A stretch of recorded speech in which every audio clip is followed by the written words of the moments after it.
Hey garden friends, welcome to another very nerdy garden planning video. January is all about planning the garden, for me at least, and maybe for you too. As we are getting well into the new year, it's high time that I pull out my handy dandy trusty garden to-do list planner thingy. And what it is for me, it's a master list that tells me everything I need to do for each month of the year. I've been working from this list and refining it over the years. If you'd like to take a look at it, let's go. Before we jump in, my name is Angela. I'm a home gardener growing here in my Zone 6 garden in the Midwest in the US. Welcome to any new viewers. I'm so glad that you stopped by, and welcome also to returning viewers. So just a bit of context about this master list before we take a look at it. This is something I started years ago. I want to say many years ago. It started as just a very basic list of the important things that I needed to remember to do in my garden every month. And as the years have gone by, I've refined it and really kind of customized it to my growing area here, my climate here, my zone, my particular garden, as far as what I have planted and the things that I intend to do in my garden. So it's kind of been streamlined over the years. And also keep in mind that this list is a catch-all. This list is what I would do if I lived in the perfect world, if I was a perfect gardener. Life is different from year to year. The garden is different from year to year. And who has all the time in the world? So all that said, I just kind of do the best that I can. All right, let's take a look at this list. I'm going to share my screen, so hang on for that. So I just have it broken down by month, and I kind of have a little bit of a format. I start with, okay, let me back up. It's because I am such a planner and I live by a good list, and everything should be organized in order for me to keep my head on straight. I have broken my list down into categories such as plan, preparation, lawn and bed maintenance, pruning, wildlife considerations. So this is January's, and you can see under plan we have browse the seed catalogs and start planning.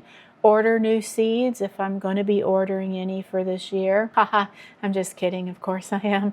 Sit down with some garden books and increase my knowledge and my gardening skills. And when it comes to planning the new garden, here are just a few options that we can do. We can take photos of our place to see what it looks like in the winter when there's no foliage, and look at the skeleton of the garden. Do we need any new structures, any new pathways, and things like that? We can also visit local gardens and observe the winter habits of their trees and shrubs, noting our favorites, the way that it looks, because a garden can be really beautiful in winter even, which I'm sure you guys know. Preparation are kind of like action items that I need to take, more like hands-on stuff. For January, it's cleaning and sanitizing the seed starting containers. And another little caveat, while I don't do all of these things every year because I'm just human and this is a lot of stuff, anything that I don't get done in a month that is a necessity, such as cleaning the seed starting containers, if I don't do that in January, I just roll it on over into February's list. Lawn and bed maintenance. So for January, it's rake the heavy snow off the shrubs. If there's ice on the branches and shrubs, I just leave that. If you try to rake that off or brush it, you could possibly snap those branches. Use a good ice melter. Salt can damage concrete and plants. Do any pruning that needs to be done. And if you'll notice, under pruning, I have trees and shrubs, because some trees and shrubs, January is a good time to prune them. I have a little notation to check my chart. I have recently, as I've kind of moving from just vegetable gardening to vegetable and landscaping, I've put together a little pruning chart for my perennials, as far as dividing, cutting back, trees and shrubs, when those need to get pruned. So in order to keep my list here kind of succinct, and I'm just doing this list in Microsoft Word, by the way, but you could use any note-taking app that you wanted to do this. I have a separate little Excel chart for pruning schedule. I told you the planning nerdiness goes deep with this one. We can look at that pruning schedule another time if you like, but let's get back to this for now.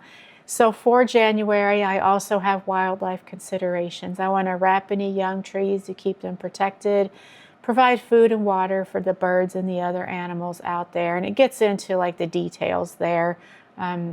You can take a look at it or screenshot if you want. You might have your own ideas about feeding the birds and wildlife and what you feed them with. Moving on to February, kind of takes the same layout.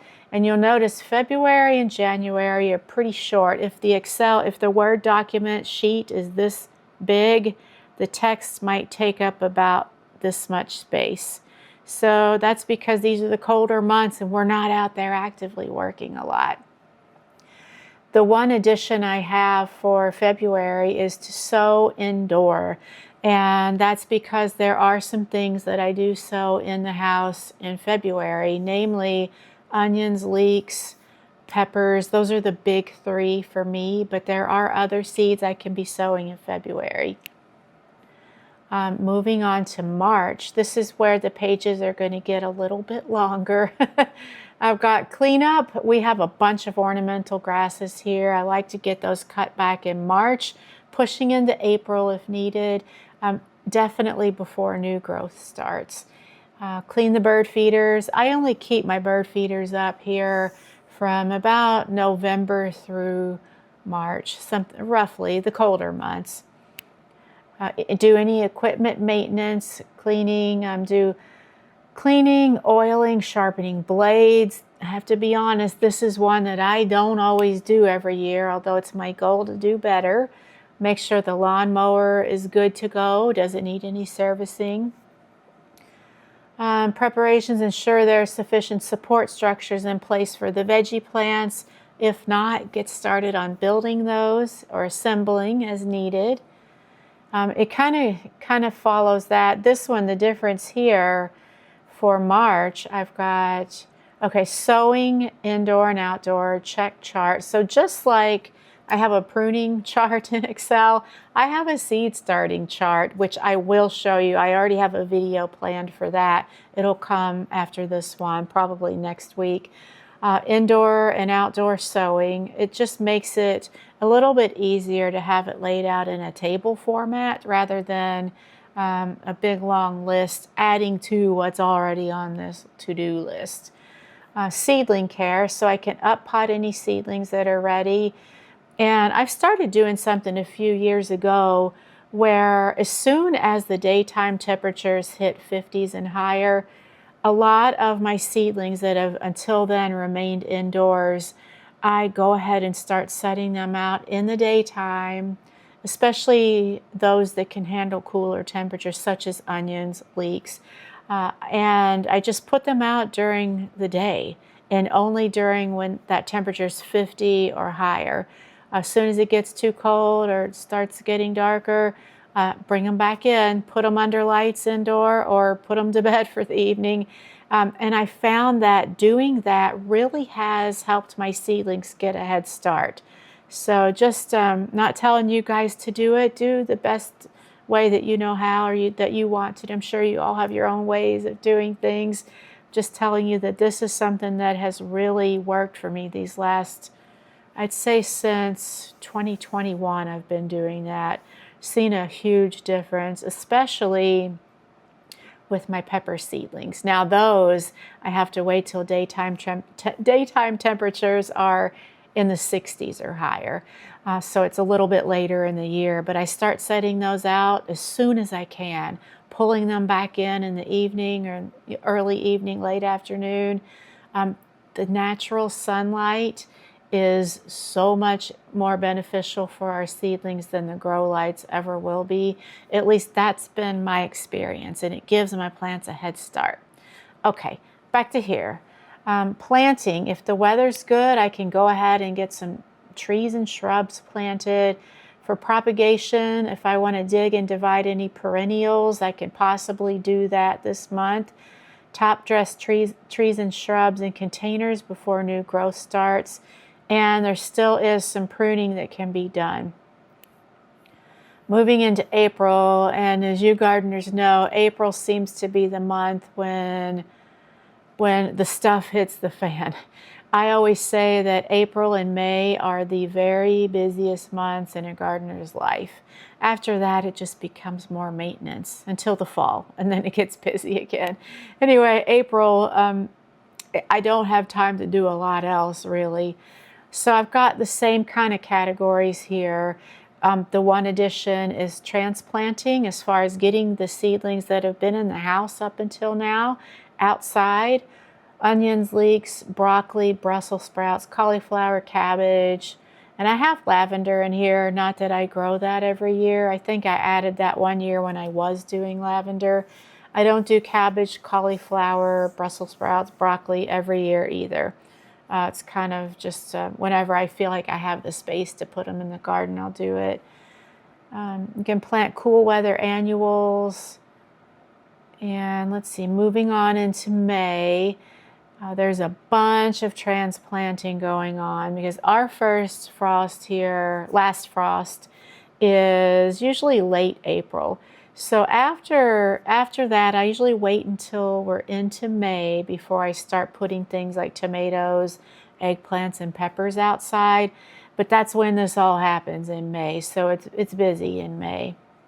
I also put my houseplants outside in May. Not all of them, but I would say most of them, definitely most of them.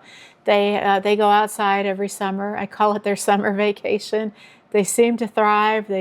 Now some of them, I do have to take into consideration the light. They like the hotter temperatures, but the light brightness, whether they want more shaded or direct sunlight, I do have to take that into consideration because I have both kinds of houseplants.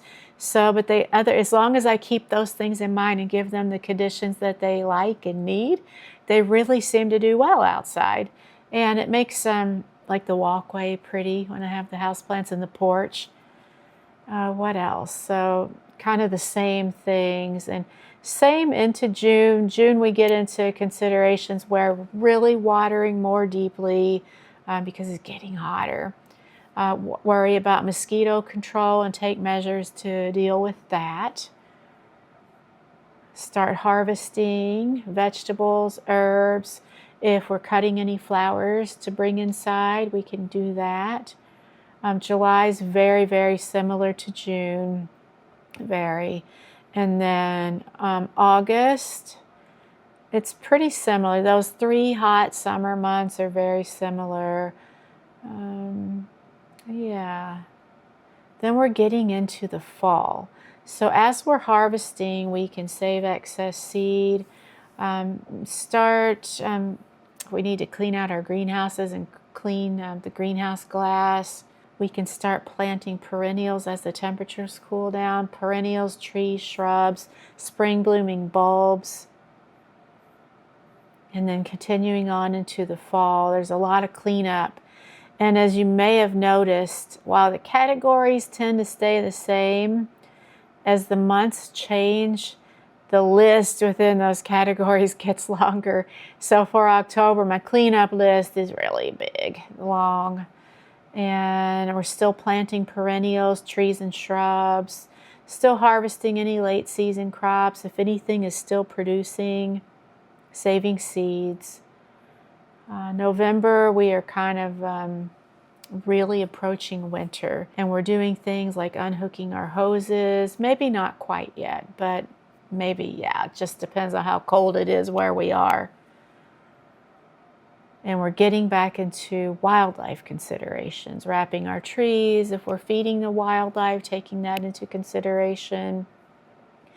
And then December. December is, I think, my slowest month when it comes to the garden, because I'm starting to think about next year's garden, but I'm not like heavy into the planning just yet. I'm trying to enjoy the start of winter, all the family activities that are going on, but I'm still thinking about my garden too and doing a little bit of planning. And if I can still be harvesting anything such as leeks and kale, I do that. And then also still taking into consideration the wildlife. So I went through that pretty quickly. It's one of those things that You probably don't care so much about the details, but maybe just seeing the system that I use was hopefully helpful for you. How do you guys manage all your garden activities? Do you keep a list? Do you do it in do you use an app? There's so many good garden apps out there now these days. Let me know what you use to manage all your garden tasks. I do hope you enjoyed the video. If you found some value in it, I hope you'll consider giving the video a thumbs up. Also, consider subscribing if you haven't yet. That way you won't miss the next nerdy planning video, which is my seed starting chart. I live and die by this chart when it comes to planting my seeds. So be sure and come back for that next time. In the meantime, with all the planning videos that I've done this month, and it may have only been a couple, I'm getting ahead of myself, and some planning videos that I've done in the past, I'm putting together a garden planning playlist. And if you're interested in watching those videos, I'll put a link to that playlist right over there. Thank you so much for watching. I appreciate you being here. And in the meantime, just keep planting.